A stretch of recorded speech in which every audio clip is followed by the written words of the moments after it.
Hello student, this is C Ashwani Purohit. आज के इस लेक्चर में हम डिस्कस करेंगे एफसीआई एजीएम अकाउंट की एग्जाम डेट के बारे में, क्योंकि बहुत सारे स्टूडेंट्स पूछ रहे हैं सर एग्जाम डेट क्या होगी। हमको एक टेंटेटिव मंथ बता दिया, लिखा है नोटिफिकेशन में मई और जून, बट कब होगा सर? हमें बहुत सारी चीजें प्लान आउट करनी है, तो सर प्लान करने में हमारी मदद करो आप, प्लीज प्लीज प्लीज।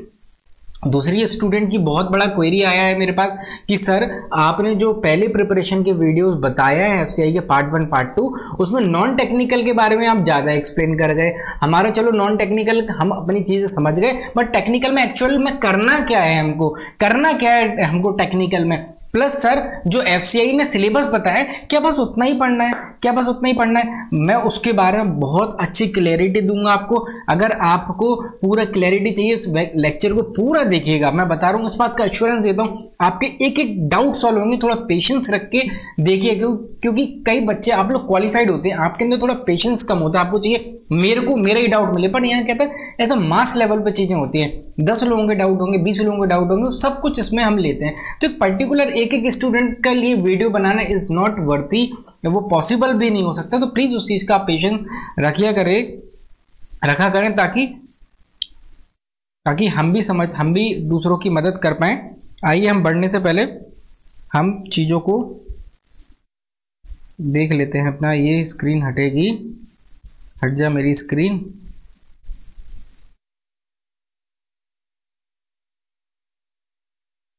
चल गया ना हमारा स्क्रीन। Let me check.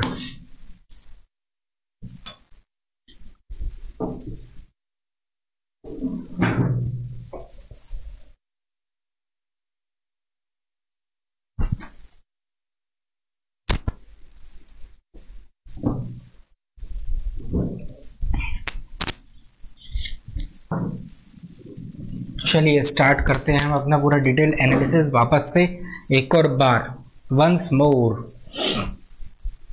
मैं एक बार सिस्टम बस सेटिंग्स चेक कर रहा हूँ, सब सही चल रहा है हमारा बराबर। अब हम आते हैं इस लेक्चर में, हम इफको का भी कवर करेंगे। इफको का 1 अप्रैल 2021 को मॉक टेस्ट के लिए कॉल आ चुका है। जो यहां मैं डिस्कस कर रहा हूं topics same as it is IFFCO के लिए एप्लीकेबल है। जो मैंने पार्ट 1 पार्ट 2 एफसीआई के लिए बनाया है, उसमें से मैथ रीजनिंग के लिए जो टॉपिक्स हैं वो इफको के लिए सेम है। तो इफको वाले मेरे बच्चों, तो वो पार्ट 1 पार्ट 2 आप देख सकते हैं नॉन टेक्निकल के लिए, और टेक्निकल के लिए ये लेक्चर आपके लिए वेल सफिशिएंट होगा। टेक्निकल मतलब professional. Sir basic accounting concept जो सीए फाउंडेशन के होते हैं, जिसके हमने पूरे लेक्चर्स बना के रखे हैं, पूरे फुल लेक्चर्स हमारी सीए प्रियंका मैडम है, उन्होंने सीए फाउंडेशन के बना के रखे हैं। प्लस इसके एमसीक्यू के भी लेक्चर हैं और कंसेप्ट के भी लेक्चर हैं, दोनों अलग अलग बना के रखें, including preparation of books of account.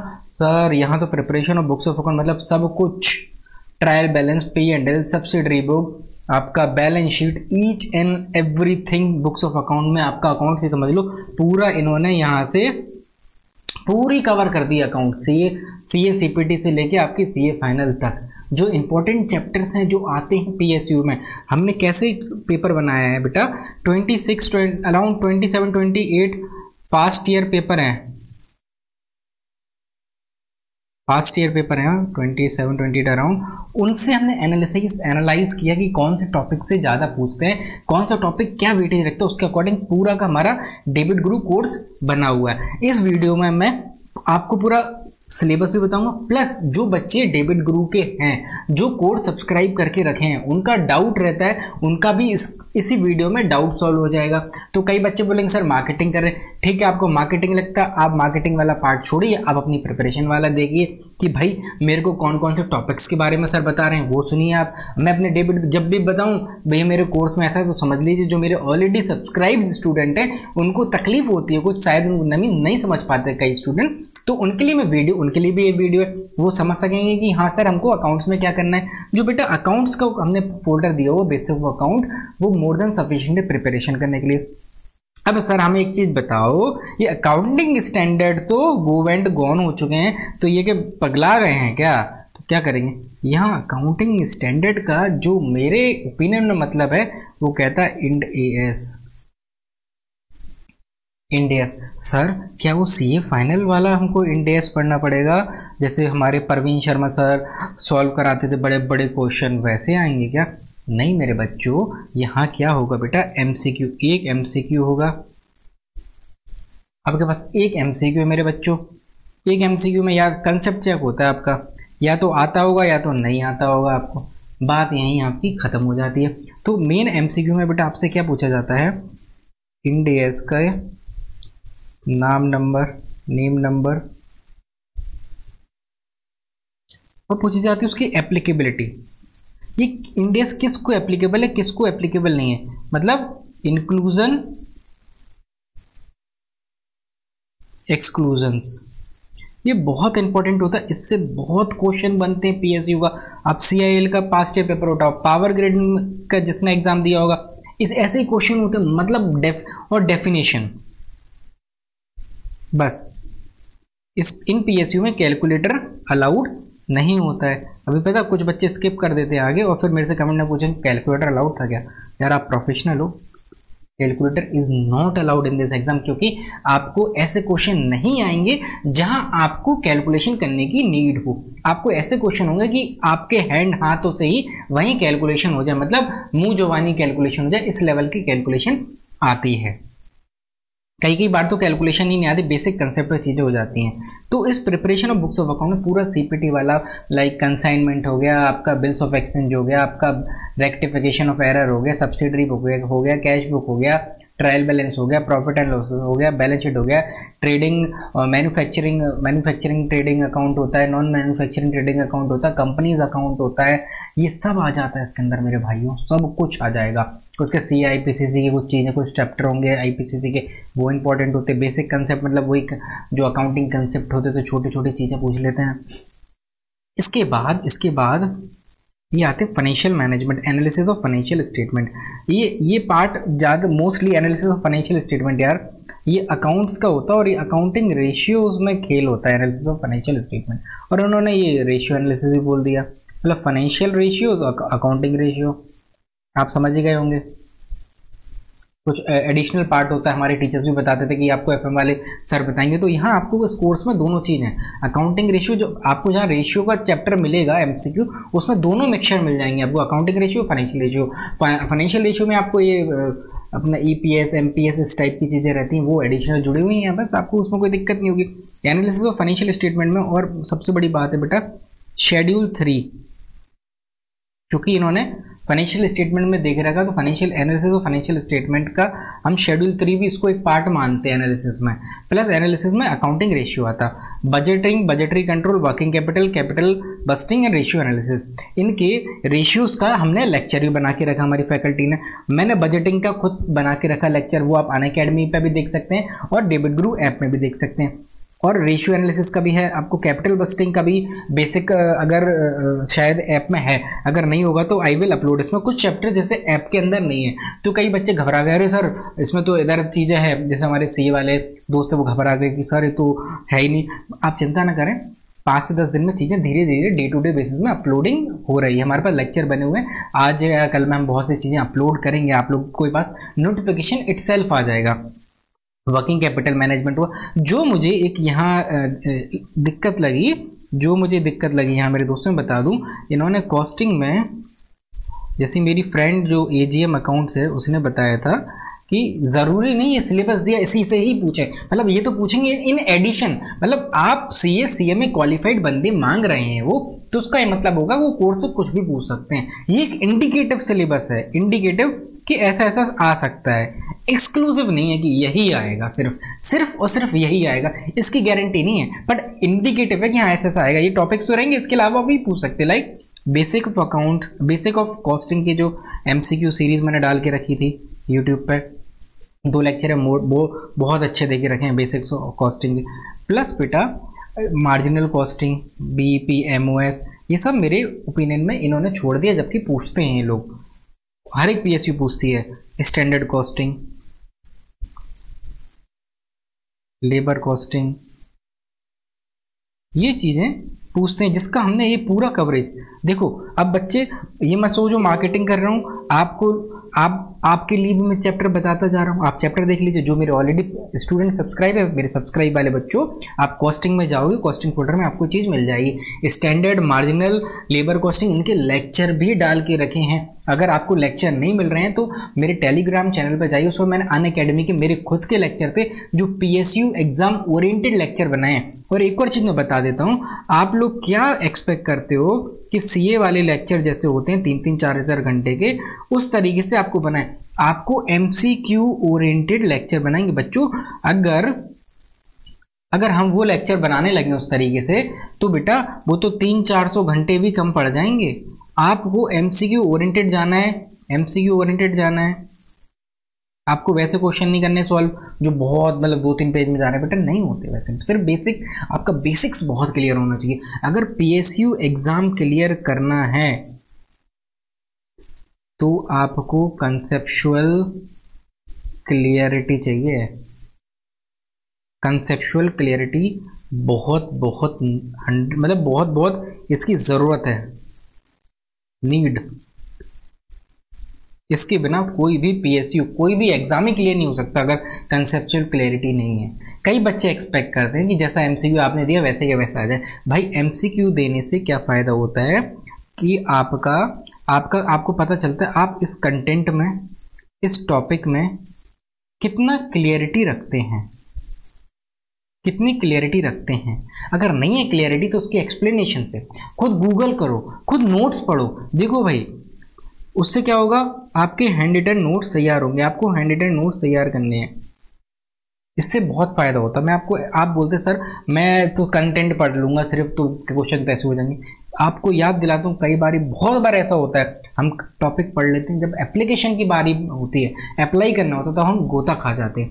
सबसे अच्छा कंसेप्ट, सबसे अच्छी टेक्निक जो मैंने प्रिपरेशन की बताई है, डू वन थिंग, थोड़ा थोड़ा तो याद होगा, हल्का सा भी याद होगा ना। सपोज मैं पर्सनल नेचर का क्वेश्चन आ गया कोई कि सैलरी, आउटस्टैंडिंग सैलरी किस नेचर की है, मैं भूल गया, मैं इसको नॉमिनल मान रहा हूं। सपोज नॉमिनल, जब मैंने करेक्ट आंसर देखा तो पता चला पर्सनल है, तो उससे क्या होगा, मैं थोड़ा अलर्ट हो जाऊंगा, यार पर्सनल क्यों है। तो हैंड रिटन नोट बनाना है और हमको देखना है, समझना है, एक्सप्लेनेशन देख के, या एक्सप्लेनेशन से नहीं आता तो अब फर्स्ट गूगल कर लो वहीं के वहीं, तब भी नहीं आता समझ तो I am there for you. Live session में कंडक्ट करूंगा, मैंने अब प्लान आउट कर लिया, जैसे पहले भी कोर्सेज में प्लान आउट था दूसरे एग्जाम्स के लिए कि हर हफ्ते 1-2 बार मैं लाइव सेशन ऐप पे अपने सब्सक्राइब स्टूडेंट के साथ बात किया करता था, उनके एक डाउट लेता हूँ। तो मैं तब, आप मेरे से तब भी डाउट पूछ सकते हैं, और ऐप में चैट ऑप्शन में भी डाउट पूछ सकते हैं। जो मेरे सब्सक्राइब बच्चे हैं जो न्यू ज्वाइन हुए उनके बारे में, उनके लिए चीज़ मैं एक्सप्लेन कर दिया कि आपको कैसे करना है। कि आपको अगर ये चीज़ दिक्कत आ रही है, आपको नहीं है, आपने फर्स्ट ऑफ ऑल एक्सप्लेनेशन देखी, एक्सप्लेनेशन से क्लियर नहीं है, गूगल किया, फिर भी नहीं हुआ सेटिस्फाई तो आपने चैट बॉक्स में डाला, फिर भी नहीं हुआ सेटिस्फाई तो लाइव सेशन में देखा आपने, समझा। और कभी भी जहाँ भी सेटिस्फेक्शन हो जाए वहाँ अपना हैंड रिटन नोट बना लो। सर हैंड रिटन नोट हमें ही बनाना पड़े तो मतलब क्या आपके पास आने का, बेटा यही तो चीज़ है। CA फाइनल में भी आप लाखों रुपए फीस दे के आते थे, तब भी आप अपने खुद के हैंड रिटन नोट्स क्यों बनाते थे, ताकि एग्जाम के एक दिन पहले मैं अपने खुद के नोट्स से रिवाइज कर सकूं। तो वैसे ही इधर तो सारे सब्जेक्ट एक दिन में ही आपको पूछे ले जाएंगे, तो आप कितना चीज़ें करोगे बेटा, आपके खुद की राइटिंग में रिकॉग्नाइज करोगे। जब आप हैंड रिटन नोट बनाते हो तो बेटा आप पर्सनल नेचर की चीज़ लिखोगे तो इसके साथ साथ आपके 10 डाउट खुद पे खुद क्लियर हो जाएंगे। You will be strong in your concept. अगर आप ऐसे हैंड रिटन नोट बना रहे हैं, आप अपने क्या करो, चैप्टर वाइज MCQ स्टार्ट करो। फर्स्ट ऑफ ऑल मैं यही सजेशन देता हूँ, चैप्टर वाइज कोई भी सब्जेक्ट का आप कॉस्टिंग का उठाया, आपने कॉस्टिंग का किया और आपने देखा मुझे कितना आ रहा है, मैं कहाँ गलती कर रहा हूँ। आप साथ ही साथ आपने जितना किया, सपोज 10 में से आपसे 2 ही क्वेश्चन हुए, सपोज कोई बात नहीं, निराश नहीं होना, पर आपके हैंड रिटन नोट कितना तैयार होगा, आपके कितना पूरा का पूरा, मैं गारंटी दे रहा हूँ, पूरा का पूरा चैप्टर की कंसेप्ट क्लियर हो जाएंगे, आपके क्लियर हो जाएंगे। और नहीं है विश्वास तो क्या करिए, एक बार करने के बाद फिर 6 दिन बाद वही चैप्टर उठा के देखना कि मैं कर पाता कि नहीं कर पाता। हमको लगता है कि सर ये तो रिपीट होगा, हमको याद आ जाएगा, नहीं, 6-7 दिन बाद चीज़ें तो नहीं याद नहीं रहती। ट्राई करके देखना आप इस चीज़ को, आपको खुद विश्वास हो जाएगा ना, नहीं I am doing very good. फिर भी नहीं हो तो पास्ट ईयर पेपर उठाइए, पास्ट ईयर पेपर का पोस्टमार्टम करिए, उसको अच्छे से करिए, और कोई दिक्कत हो तो मैं बैठा हूँ, ठीक है। चैप्टर्स मैंने कॉस्टिंग के जो बताए वो जिनको परचेज नहीं करना उनके लिए, उसमें कोई दिक्कत नहीं, ठीक है मेरे दोस्तों। इसका taxation, income tax including filing of return, TDS, advance tax etcetera. इस एक्सेट्रा में क्या क्या आता है मेरे दोस्तों? इस एक्सेट्रा में आता है, इस एक्सेट्रा में आएगा tax rate, chapter 6A deductions,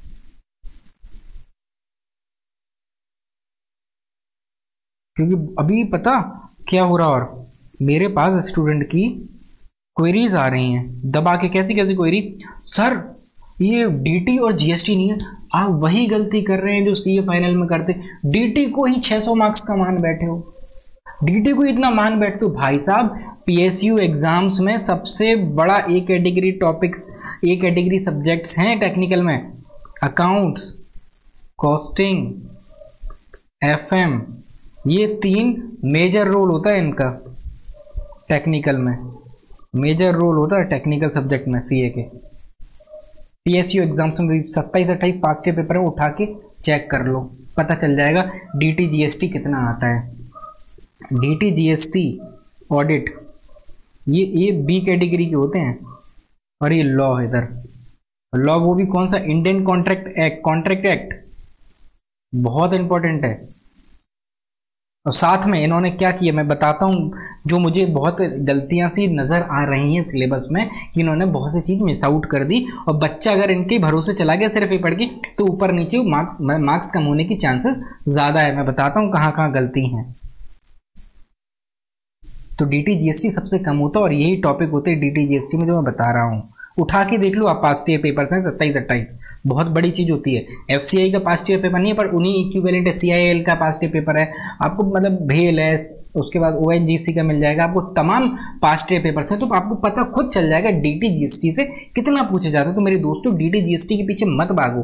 अब दूसरी बात, जो मेरे ऑलरेडी परचेज स्टूडेंट हैं, सब्सक्राइबर, उनको बता दूं, मैंने डीटी का एक लेक्चर बनाया था, वो मेरे यूट्यूब चैनल पर भी डला हुआ है, वो समराइज्ड है, मोर देन सफिशिएंट है वो एग्जाम के लिए। उसमें शायद एक चैप्टर मैंने शायद चैप्टर 6 से डिडक्शन को शायद छोड़ा है, शायद मैंने एक चैप्टर को ही उसमें से छोड़ दिया था, बाकी मैंने हर चीज़ उसमें कवर करके रखी है। वो एक लेक्चर मोर देन सफिशिएंट है आपके डायरेक्ट टैक्सेशन के लिए। आप सीए फाइनल जैसा एक्सपेक्ट ना करें कि वो पीजीपीपी वो केस स्टडी आ गई, नहीं भाई साहब एमसीक्यू है भाई, या तो आएगा या तो नहीं आएगा क्वेश्चन। इस तरीके से नहीं होगा कैलकुलेशन करने बैठेगा कि आंसर राइटिंग चल रही है अपनी लंबी लंबी, नहीं यार। आप खुद देखिए ना, 60 मार्क्स का है, मतलब 60 नहीं 120 मार्क्स का है, 60 क्वेश्चन है। 60 क्वेश्चन में बता देता हूँ मैं आपको, अकाउंट्स, कॉस्टिंग, एफएम लॉ खुद देख लीजिए आप, वेटेज निकालोगे तो करीब करीब आपका अकाउंट से सबसे ज़्यादा होता है, अकाउंट कॉस्टिंग से अराउंड आपका ये समझ लीजिए 20 से 25 क्वेश्चन होंगे, एफएम से 10 से 15 क्वेश्चन होंगे, लॉ से 10 से 15 क्वेश्चन होंगे। अगर 10-10 मान भी लिया 20-45 क्वेश्चन तो यहीं हो रहे हैं मिनिमम, जबकि मेरा अनुमान है अकाउंट, कॉस्टिंग, एफएम लॉ से 50 मार्क्स का पेपर होगा, मतलब 50 मार्क्स नहीं सॉरी 50 क्वेश्चन यहाँ से होंगे।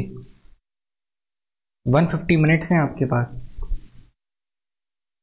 टेक्निकल नॉन टेक्निकल दोनों करने के लिए।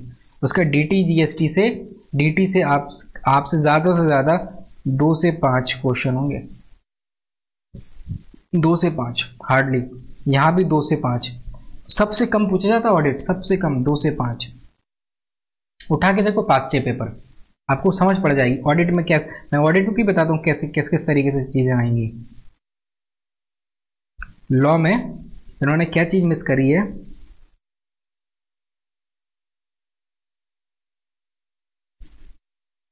बताता हूँ। कॉमर्शियल लॉ पे आता हूँ तो बताता हूँ मैं आपको। गुड्स एंड सर्विस टैक्स में mainly composition scheme, GST forms के बारे में, जीएसटी फाइलिंग डेट के बारे में, इतना मोर देन सफिशिएंट है इसके अंदर। और प्लेस ऑफ सप्लाई वगैरह पता करने के लिए, time of supply, place of supply, इनके जो एमसीक्यू देख रखे हैं मोर देन सफिशिएंट है, उनसे आपका जीएसटी आराम से हो जाएगा। डीटी का जो मैंने लेक्चर बना के रखा है वो मोर देन सफिशिएंट है, मोर देन सफिशिएंट बता रहा हूँ आपको, मोर देन सफिशिएंट, आप खुद देख लीजिएगा, पूरा एमसीक्यू ओरिएंटेड है। ऑडिटिंग कंसेप्ट इसके एमसीक्यू देख के रखें, मोर देन सफिशिएंट है। ऑडिटिंग कैसे ऐसे क्वेश्चन होते हैं, ऐसे ऐसे क्वेश्चन होते हैं मेरे भाई कि आप सिर्फ अपनी कॉमन सेंस से क्वेश्चन कर जाओगे उनके कि वाउचिंग क्या होता है, असर्शन लेवल कहाँ पे होता है, वेरिफिकेशन क्या होता है, इस तरीके से। ऑडिटिंग में ऐसे कि नाम और नंबर, स्टैंडर्ड ऑन ऑडिटिंग के नाम और नंबर पता हो मोर देन सफिशिएंट होगा, ऐसे के अंदर घुसने की आवश्यकता नहीं है। एक्सटर्नल ऑडिट ऑफ कंपनी, इसमें अकाउंट और ऑडिटर वाला चैप्टर पढ़ लेना एक्सटर्नल ऑडिट ऑफ कंपनीज के लिए। और इंटरनल ऑडिटर के जो अपनी लिमिट देके रखी इंटरनल के लिए और एक्सटर्नल के लिए, मतलब स्टेट ऑडिट की बात कर रहे हैं, तो जो कंपनीज एक्ट में अकाउंट ऑडिटर वाला चैप्टर है वो मोर देन सफिशिएंट है इन चीज़ों के लिए। अकाउंट ऑडिटर, और मैं बता देता हूँ कंपनी इसमें, हाँ यहाँ पे मुझे एक चीज़ एडिशन करना चाहता हूँ इंटरनल एक्सटर्नल का, इन्होंने ऐसे ही दे के रख दिया internal and external.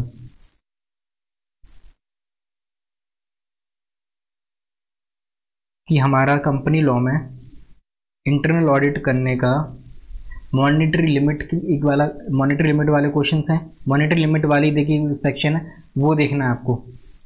Account auditor chapter, dividend वाला चैप्टर इसमें इंपॉर्टेंट है। इंटरनल एक्सटर्नल आपने बोल दिया internal external audit of companies, ठीक है मैंने मान लिया, बट जो कंपनी लॉ का उन्होंने हिंट दे दी यहाँ पे, तो मेरे अनुसार जो एक्सपीरियंस कहता है वो ये कहता है शेयर कैपिटल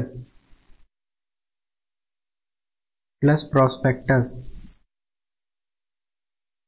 प्लस डायरेक्टर का कौन से वाले क्वेश्चंस, मॉनेटरी लिमिट वाले, कि वुमेन डायरेक्टर कहाँ करना है, इंडिपेंडेंट डायरेक्टर कौन सी कंपनी को करना है, मॉनेटरी लिमिट वाला, स्मॉल शेयर होल्डर क्या होता है, बस इतना ही सफिशिएंट है मॉनेटरी लिमिट वाली चीज़ें। और रेमुनरेशन ऑफ डायरेक्टर, बस इससे ज़्यादा करने की ज़रूरत नहीं है। इन्होंने जो चीज़ बताई उसके इन एडिशन हमको टॉपिक करना है, 2 से 3 घंटे से ज़्यादा नहीं लगेगा इनको पढ़ने में आपको। इनकी सब कुछ समरी भी देके रखी है इनकी हमारी, और क्वेश्चंस भी देके रखे हैं। और मैंने कंपनी लॉ का खुद लेक्चर बनाया हुआ है जो एमसीक्यू ओरिएंटेड है, जहां जहां से एमसीक्यू बन सकता है वो लेक्चर आपको देके रखा है आपके अंदर, ठीक है। कॉमर्शियल लॉ में ये कॉन्ट्रैक्ट एक्ट के भी देके रखे हैं, कंपनीज एक्ट की देखो ये चीज़ यहाँ मैंने बता दी, वो यहीं आ गई। सेल ऑफ गुड्स एक्ट का लेक्चर नहीं है, इसका मैं कोशिश कर रहा हूँ बन जाएगा। और consumer protection act, RTA act, इन सब का मैं दूंगा। नेगोशिएबल इंस्ट्रूमेंट का भी मैं आपको लेक्चर प्रोवाइड करूंगा, इनके क्वेश्चन भी आपको मिल जाएंगे। बेसिक्स ऑफ कंप्यूटर के कोई भी लेक्चर नहीं है, इनका पूरा आपको एमसीक्यू मिला हुआ है, प्लस हम नोट्स बना रहे हैं समराइज कि आपको कंप्यूटर की चीज़ें सॉल्व हो जाएं। अब मैं वापस से बता देता हूं, जो बच्चे गलती कर रहे हैं वो पता कहाँ गलती कर रहे हैं,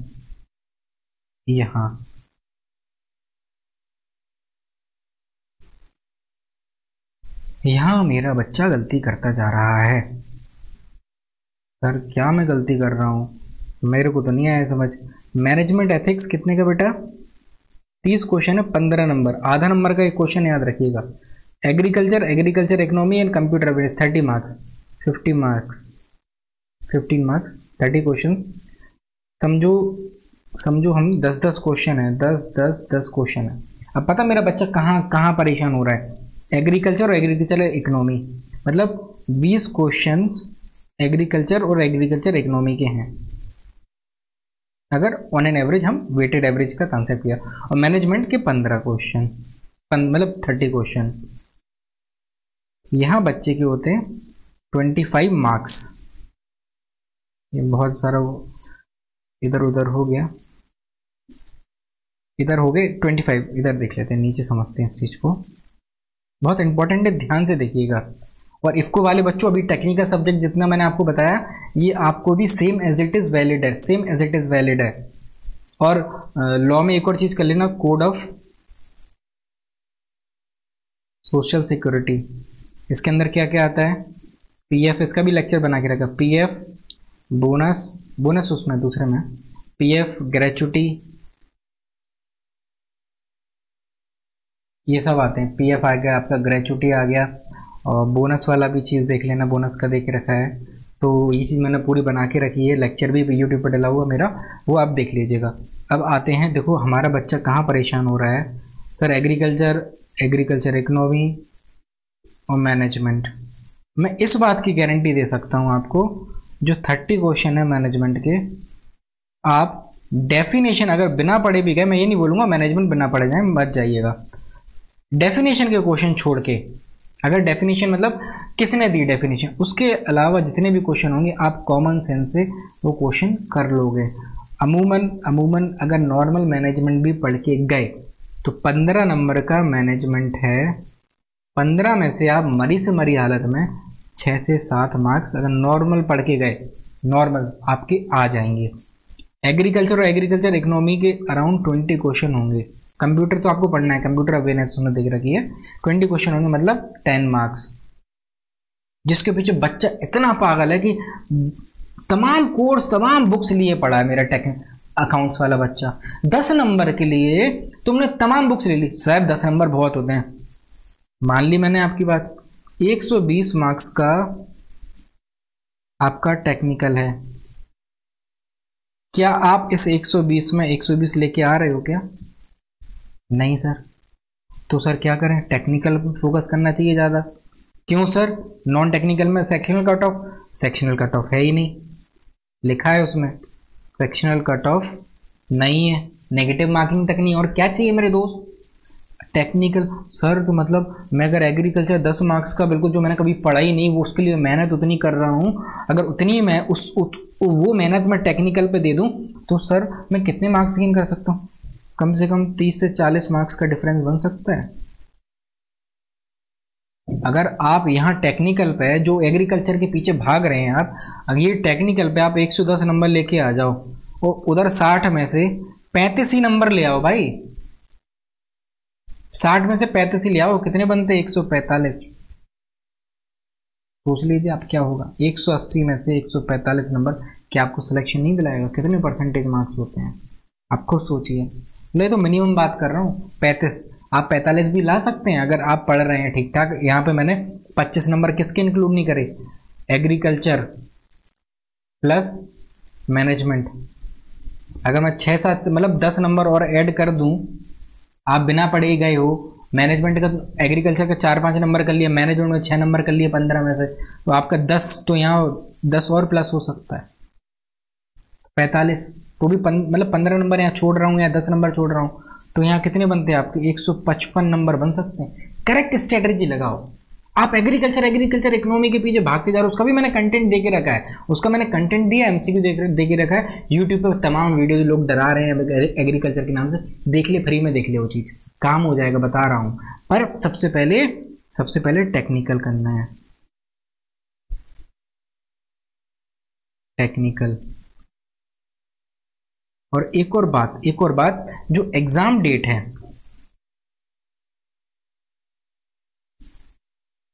जो इन्होंने बोला है मई और जून, मैं आपको बता दूं जीआईसी री का भी एग्जाम उन्होंने बोला है। जीआईसी री ना फर्स्ट वीक ऑफ मई है। मुझे ऐसा लगता है इनका एग्जाम भी मई में होगा। मई में इनका एग्जाम हो सकता है कभी भी, मोस्ट प्रोबेबली। जैसे करंट सिनेरियो चल रहा है, क्या पता फर्स्ट वीक में कर लें या सेकंड वीक। ज़्यादा प्रोबेबिलिटी मुझे इनकी लगती है सेकंड वीक ऑफ मई में एग्ज़ाम कंडक्ट हो जाए। सर मैं तो तभी पढ़ूंगा एग्ज़ाम की डेट आ जाएगी।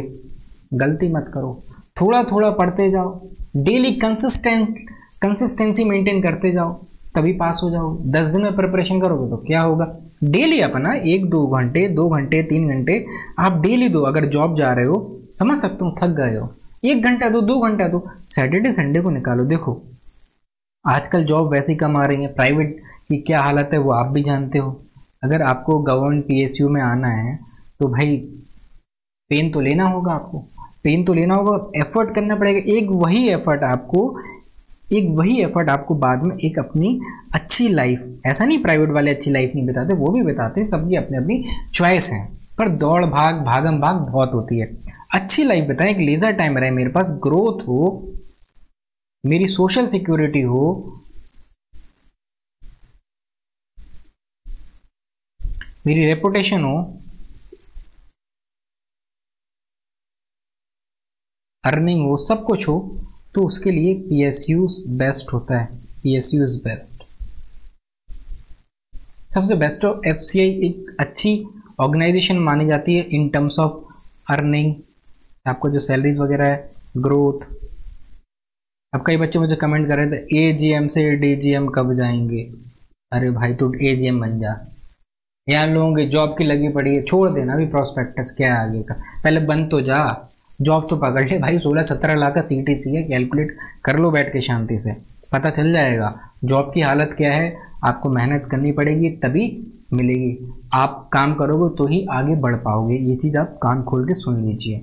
आपको पढ़ना है, आप ईमानदारी से पढ़िए, अपना नाम रोशन करिए, अपने आप को सिक्योर करिए, अपने फैमिली को सिक्योर करिए। ये चीज़ आज हम लाइट ले लेते हैं, अरे सर देख लेंगे क्या होता है, बट आज से जब आपकी फैमिली बढ़ती है तब आपको लगता है यार फैमिली टाइम नहीं दे पा रहा हूँ। मेरा पर्सनल मतलब मैं तो अनमैरिड हूँ, जस्ट मैं अपने सीनियर्स को जब देखता हूँ जो प्राइवेट सेक्टर्स में उनका दुखड़ा होता है, उस कोरोना पैंडेमिक में असली दुखड़ा सामने आया, क्या हुआ है आप भी समझते हैं। तो वो चीज़ आपको बाद में फील होगी। ऐसा नहीं कह रहा कि प्राइवेट सेक्टर बेकार है या गवर्नमेंट अच्छा है, हाँ गवर्नमेंट तो अच्छा है ही, गवर्नमेंट डिपार्टमेंट।